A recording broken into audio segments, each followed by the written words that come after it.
nikah. Yalla syatir iqra.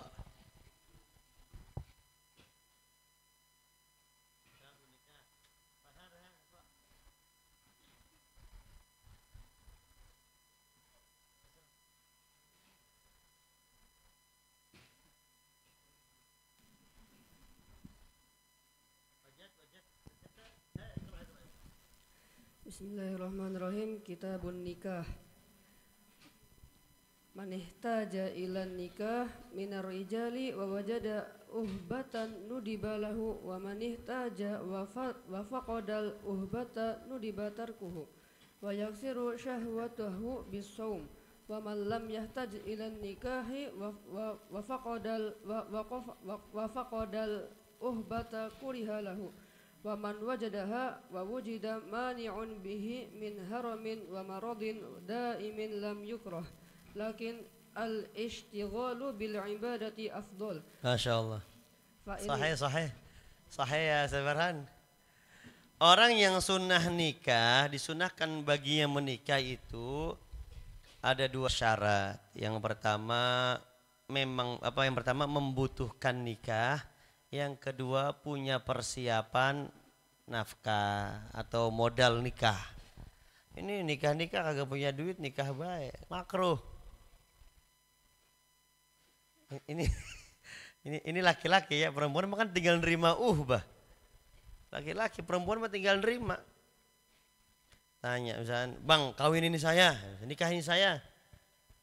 Lah gua agak punya apa-apa buat nikahnya, gimana ceritanya? Ya udah jangan dulu atuh gitu, jangan paksain buru-buru nikah. Ini kadang perempuan yang pengen ngebet we nikah. Iya. Akhir laki-laki nggak punya duit jadi we nikah. Saya nikahkan kamu dengan mas kawin air segelas. Wah kan repot. Sah nggak? Sah. Mana yakul nggak sah? Sah. Cuman dia jadi omongan antara bis itu. Wah Pak Roman nikahnya dengan maharnya air segelas. Ya itu nggak sah. Bahkan baca dengan mas kawin surat Ar-Rahman. Ya. Kita ngeliat videonya, Masya Allah. Mau gak kamu? Gak mau. Biarkan dia aja udah. Saya bangga. Ya. Karena dalam pernikahan ini terkadang masuk ke dalam acara pernikahan ini tradisi. Nah tradisi malah diwajibkan melebihi kewajiban daripada syariat. Nah itu repot juga ya. Ya tapi namanya kita hidup berbudaya. Manusia itu makhluk budaya. Nggak mungkin lepas dari budaya. Nggak mungkin. Ente mau merubah budaya, pasti dengan budaya lagi. Ente mau merubah tradisi, pasti pakai tradisi lagi. Nggak mungkin merubah tradisi dengan yang bukan tradisi. Coba, di mana aja pakai tradisi. Makanya kalau kamu jadi orang Islam, janganlah jadi orang Arab. Jalankan syariat Islam, jangan jalankan budaya Arab. Gitu maksudnya. Kalau budaya Indonesia tidak melanggar syariat Islam, jalanin budaya Indonesia. Paham gak kira-kira? Kenapa ulama-ulama kita, Ahlus Sunnah Jamaah kita di NU ini pakai celana kiai-kiainya? Gitu. Sekarang pertanyaan, emang kalau saya pakai celana panjang apakah saya melanggar syariat? Enggak kan? Itu budaya kita bukan? Khalas terima. Jangan memandang pakai celana. Agak bagus nih kiai. Melanggar syariat enggak? Enggak kan? Khalas. Dia kan jadi panutan. Pertama kali yang jadi panutan akhlaknya dulu ditiru. Jangan pakaiannya. Ngapain sih niru pakaian? Niru akhlak dulu. Kecuali kiainya pakai celana kolor. Dengkulnya kelihatan. Melanggar syariat enggak? Ya khalas. Terus kiai misalnya ceramah pakai peci hitam. Bahkan nggak pakai peci juga sebenarnya nggak jadi masalah. Karena Ahlus Sunnah wal Jamaah, Nahdlatul Ulama. Itu pemahaman guru ulama kita, kudu paham tuh ya. Supaya kagak pandang buruk. Sehingga kata guru kita apa? Pemilihan pakaian itu sesuai selera batinnya. Bisa jadi ulamanya, gurunya pakai celana, muridnya pakai gamis. Selera hatinya. Masya Allah. Jangan sampai pakai gamis memandang jelek orang yang pakai celana. Itu nggak boleh. Kibir, sombong. Sombong, ngomong apa kita? Sombong. Kenapa kamu merendahkan orang yang tidak melanggar syariat? Kenapa? Yang melanggar syariat pun nggak boleh direndahkan. Apalagi yang nggak melanggar syariat. Kadang kita nggak paham, kurang bijak. Ya. Ya kalau kalian mah di sini wajib ngikutin tarbiyah. Ini bicara orang awam. Orang awam nggak pakai gamis biarin. Kaos pakai sholat pakai kaos pendek. Orang awam biarin, jangan dikomentarin. Tapi kalau ente baru dikomentarin. Paham tuh? Tapi kalian ketika kumpul dengan mereka jangan risih. Jangan risih banget ya.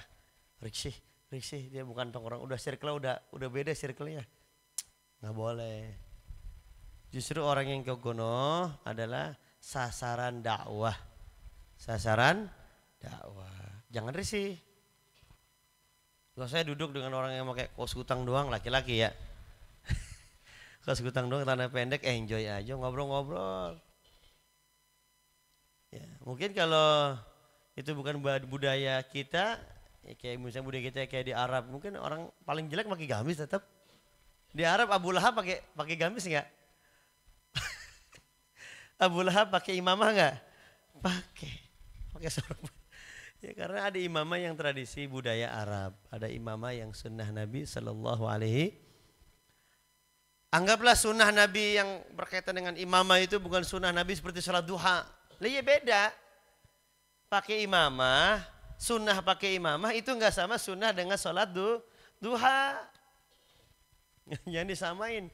Karena kita mendudukan kebiasaan Nabi, padahal kita tidak ada kurbahnya dengan mengikuti kebiasaan Nabi, cuma sekedar ungkapan mahabbah, kita mendudukan itu seperti sunnah, sholat sunnah gitu. Ampe-ampe orang kalau ngelihat orang jalannya kagak kayak jalan Nabi dijelekin sama dia. Tidurnya nggak kayak tidur Nabi dijelekin sama dia. Unzur ila kitabil fiqih hal mawjud. Sunnah makan kagak ada. Ente sudah lewat kan babu lubudiah. Dalam Sapinah ada nggak babu to'am ada? Ada abu naum ada nggak? Nggak ada. Ya, arti sunnah itu nggak sama seperti sunnah yang dalam fikih. Jadi gitu ya kalau menikah kudu ada persiapan ongkos persiapan buat nikah. Kalau nggak ada makruh. Saya pengen buat nikah ini Kang Haji udah nggak kuat. Punya duit nggak? Kagak. Sunnah tidak menikah. Bukan sunnah menikah, sunnah tidak menikah. Kedengeran nggak? Wahai syabab, ayuhas syabab. Ya. Tapi udah butuh perempuan belum? Belum. Maka ibadah lebih afdal.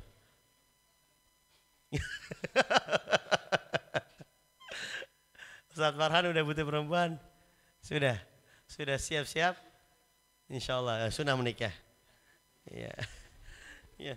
Terus kayak model kalau ada orang butuh kawin, butuh nikah, butuh perempuan, tapi nggak punya duit, maka sunnah puasa. Ustazah nih, umpamanya udah nggak kuat pengen buru nikah, tapi belum ada jodohnya, sunnah puasa. Shallu ala Nabi Muhammad. Ustaz Malik sunnah puasa. Mana orangnya? Ustaz Kohar butuh nikah apa belum? Masih santai aja? Santai. Hatimu tidak hampa? Kalau hampa isi dengan Allah. Ustaz Malik udah siap nikah? Puasa dulu. Ya. Sekarang ya apalagi orang yang nggak pengen nikah, terus memang nggak punya duit, makruh nikah, makruh. Tong udah pak kawin tong, nggak punya duit mak, jadi kagak ada kepengenan kawin. Ya udah jangan suruh kawin, makruh. Kalau kawin bae mah. Kecuali kita ngomong gini nih, uhbah udah ada nih uhbah. Ini beda lagi nih. Sudah punya duit, sudah siap uangnya, tapi belum pengen nikah. Ini bagaimana hukumnya? Ini nggak ada di sini, ada nggak nih? wajadal uhba walam yahtaj ila nikah. Nggak ada kan? Maka mubah nikah. Ibadah tapi lebih afdal. Ibadah tapi lebih afdal. Ada duit, mapan, kerjanya udah oke, gaji udah oke, cuma belum butuh nikah. Maka gimana solusinya? Suruh perbanyak ibadah. Bukan ibadah yang diperbanyak, malah hambur-hamburin duit. Maka nikah lebih sunnah buat orang yang kayak gitu. Kenapa? Kalau menikah uangnya akan teratur buat istri. Daripada dia buang-buang duit, maka uangnya lebih baik buat istri. Ente butuh nikah? Enggak. Ente, Mami? Terus? Enggak, jangan nikah. Maka enggak boleh pengen punya pacar juga makruh. Kalau punya haram. Yang punya pacar sampai detik ini tiap detiknya haram. Tiap detiknya haram. Tiap kali memikirkannya haram. Man hijabun kabir. Hijabun azim. Apalagi yang tiap kali tidur, apalagi isi bukunya nama dia mulu, itu nama setan semua itu. Yang isi bukunya nama dia mulu, kayaknya ilmunya akan lambat masuk ke dalam diri dia. Tubu ilallah, robek semua sebelum nanti dicek sama Ustaz Sofi. Nanti dicek sama Ustaz Sofi langsung diikat. Orangnya kita ikat. Saya Kahaf. Katanya mau nikah habis lebaran. Bidan. Tim. Fa illam yata'abbad fan nikahu afdal. Makanya kalau ibadah nggak bisa, maka terus akhirnya dia buang-buang duit, ya nikah aja. Wa ammal mar'atu fa in ihtajat ila nikah nudiba laha wa illa fayukrah. Kalau perempuan udah cukup, udah siap nikah, ustazah siap, sunnah nikah. Kalau ada yang mau, kalau nggak ada yang mau, ya udah khalas, isbiri, ya. Terus. Wa yundabu ay yatazawwaja bikran waludan jamilatan aqilatan dayyinatan nasibatan laisat zata qarabatin qaribatin. Nah, ini sunnahnya, perfectnya perempuan. Yang pertama bikr, perawan. Ini perfectnya, perawan. Yang kedua waludan, punya keturunan banyak. Artinya dia dari keluarga yang anak-anaknya banyak. Jamilatan, cantik. Relatif ya. Cantik itu relatif.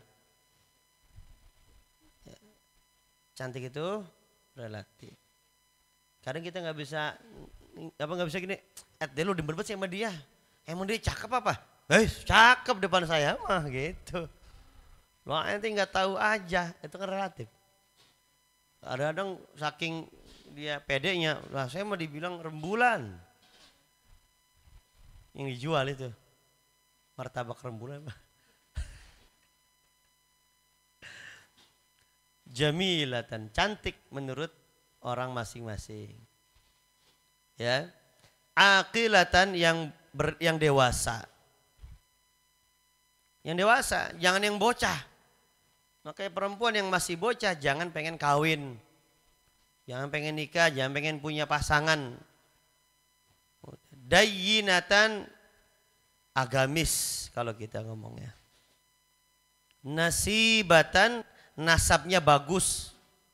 Emak bapaknya bagus. Ya, emak bapaknya bagus, kakeknya, nenek moyangnya, keturunannya bagus. Itu termasuk kriteria yang dipilih.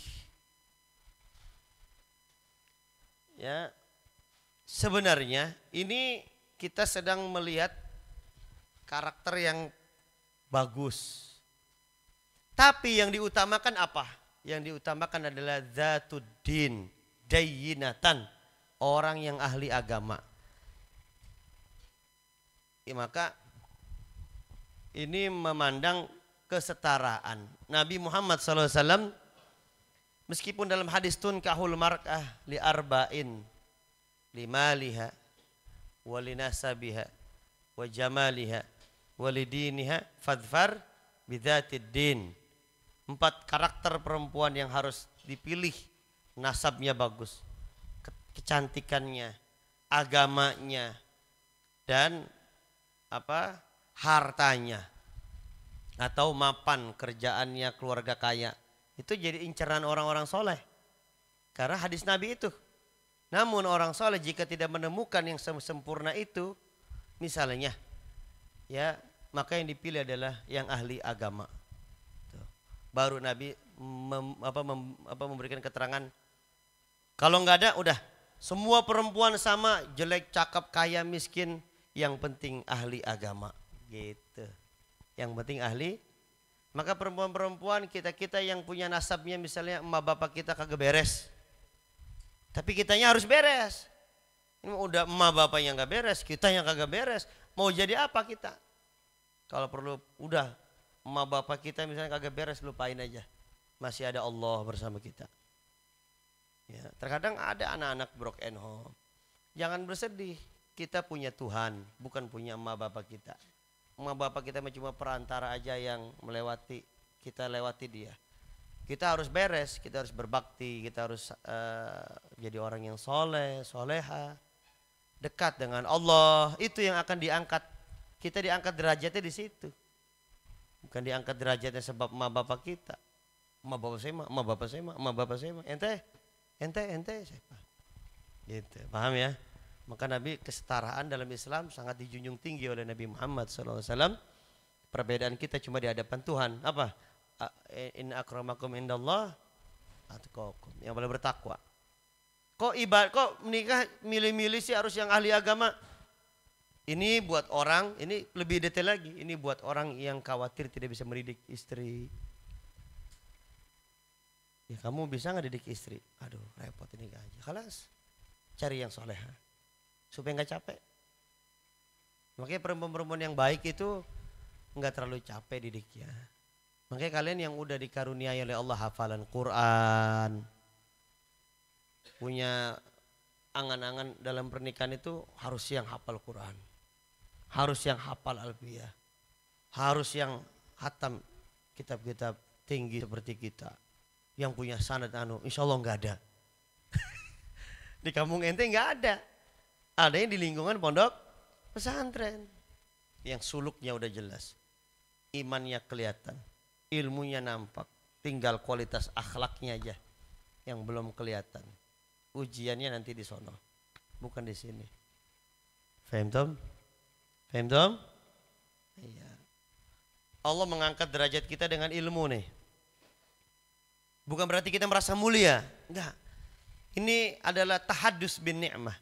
Allah angkat derajat kita dengan ilmu. Untuk memandang orang lebih sayang lagi, bukan lebih picik lagi. Dikasih ilmu, dia hanya memandang dirinya.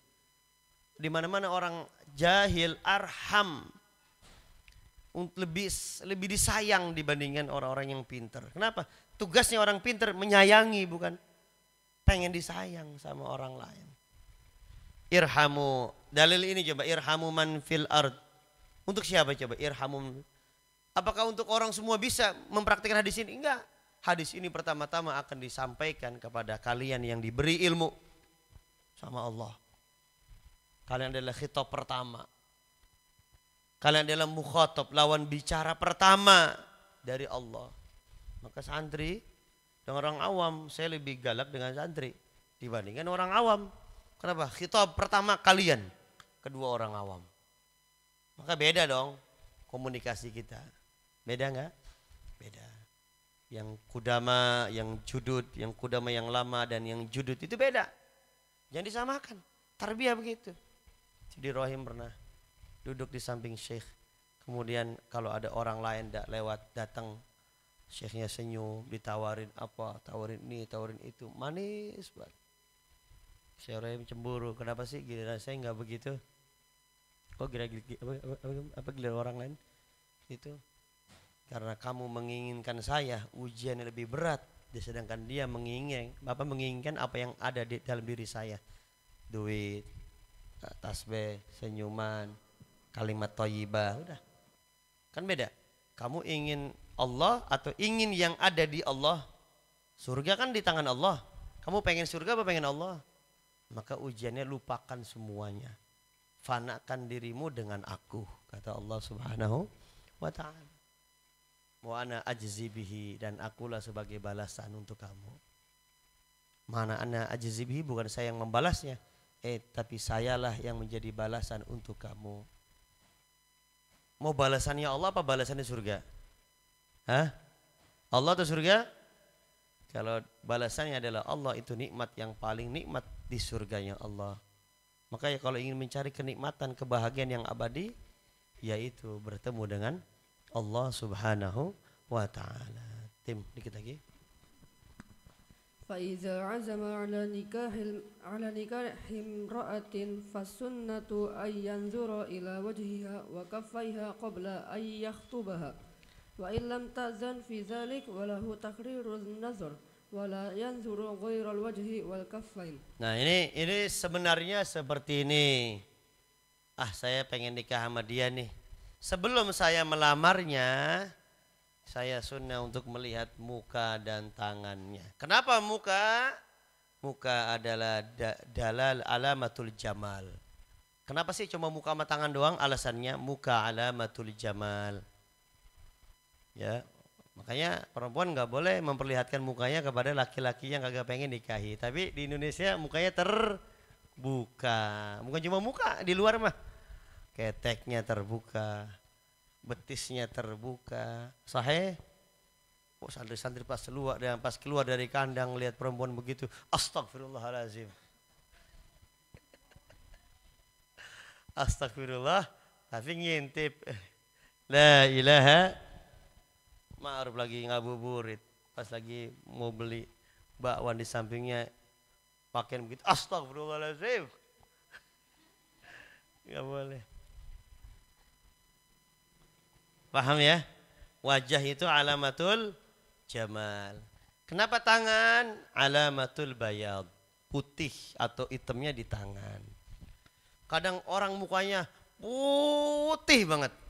Pas lihat tangannya, inna lillah wa inna ilaihi, belang.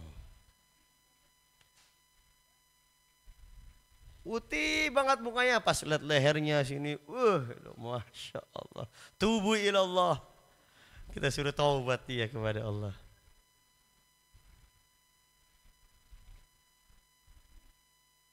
Sahih Ustaz Malik.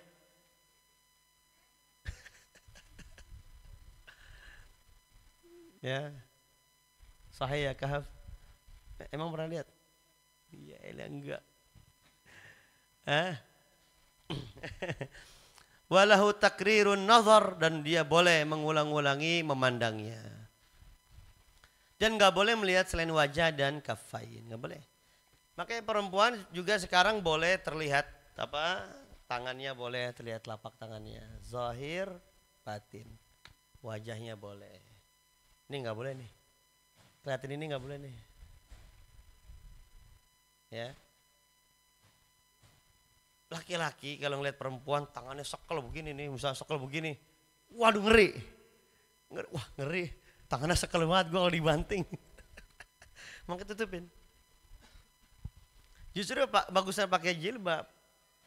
Pagiran dibuka jilbabnya, beng kayak kan. Dia pakai topeng kayak dibuka.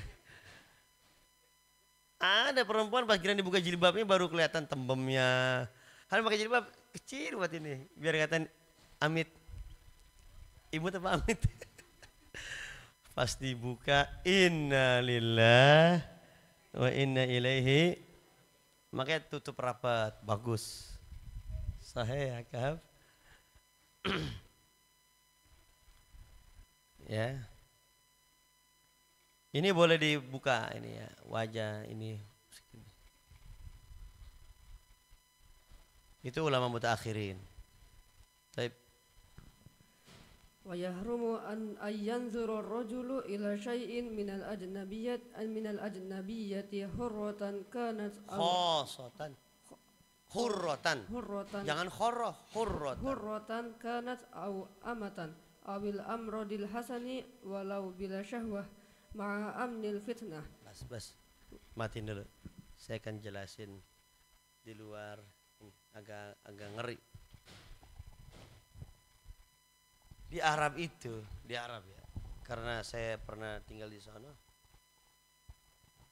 Itu banyak, tahu kan kaum Nabi Lut? Apa azab yang diberikan kepada kaum Nabi Lut?